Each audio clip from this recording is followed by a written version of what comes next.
Hello friends, welcome to our YouTube channel. आशा करुच्ची आपण मैंने समस्ते भलरे थे।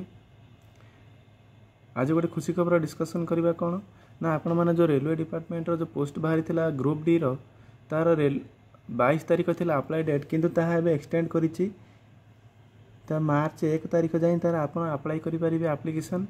तार लास्ट डेट देछि closing date and time for online submission of applications ताकू जो 22 तारीख थिला 22 फेब्रुआरी 2025 एबे ताकू से एक्सटेंड कर देछि 1 मार्च 2025 जाए आपण अप्लाई करि परिबे। आपण अप्लाई कला परे फी डिपोजिट तार लास्ट डेट देछि 3 मार्च 2025।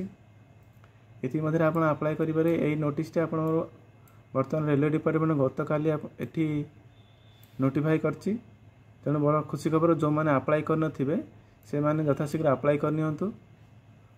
आज पे रहिली। Thank you.